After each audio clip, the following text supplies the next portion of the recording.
Hello and welcome to all the men and women of the West. I'm Joe, and today in Dragon Month, we'll be discussing the story of Scatha. In Tolkien's Legendarium, he's got his fair share of winged dragons in the form of, say, Smaug and Angalagan the Black, both of whom cast long shadows over the stories, with Angalagan being the culmination of Morgoth's evil experiments that yielded these big fire-breathing fantasy versions of a nuclear bomb, with only Eorendil being able to stand up to and finally lay to rest Angalagan. As to Smaug, it was Bard of the village of Laketown who was able to shoot down Smaug. Tolkien also has wingless dragons in the form of Glaurung, who ends up casting his own shadow of sorts over the tale of Turin Turambar, which was explored in the first episode of The Corner's 12 Great Men of Middle-earth. Today, though,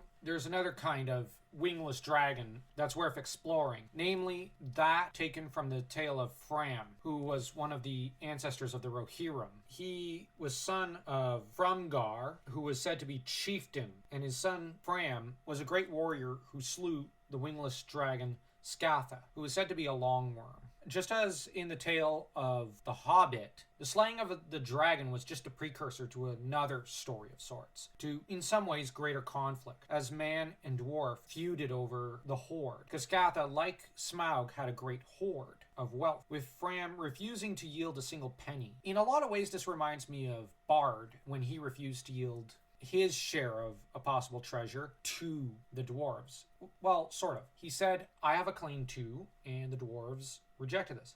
Now, Fram seems to be a combination of Thorin and Bard. Like Bard, he has a claim to the hoard and would not falter on that claim. In turn, though, like Thorin, he didn't want to share. Doubtlessly, Scatha had stolen many a treasures from the dwarves, who thus had their own claim, so that this was a complex issue. However, Fram's solution was very different from that of Thorin. He would send over the teeth of Scatha, which he had made into a necklace, saying, Jewels such as these you will not match in your treasuries, for they are hard to come by. I would theorize this was more of a threat to the dwarves. What's interesting is that this did not lead to the death of the dwarves, but rather the death of Fram, who was killed for this insult. There was not much love after this deed, as the Eotheod and the dwarves continued to hold this misdeed against one another.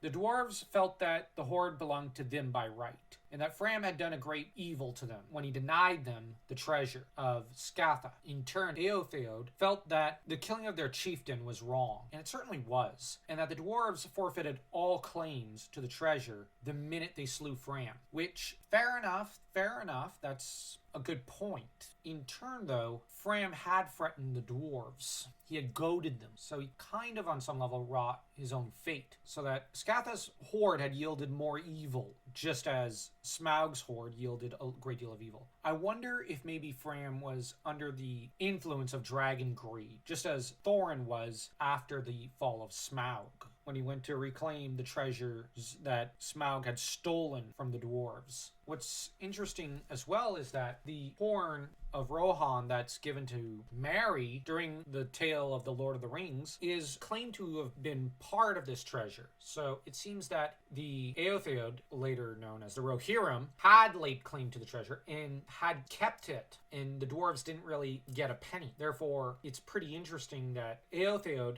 had fought off the dwarves, but I wonder if the price was worth it, given the division it sowed between man and dwarf, especially since they could have used a great deal more unity against the later Dark Lord that showed up to pose a greater threat than Scatha could have. Thus, Scatha's shadow looms ever large over the tale of Lord of the Rings, just as Smaug's does throughout The Hobbit and a portion of Lord of the Rings also, and just as Glaurung's shadow loomed over a huge chunk of the tale of the Silmarillion. That's it for today. If you enjoyed this video, don't forget to smash that like button and smash that subscribe button, like your Fram smashing the skull of Scatha.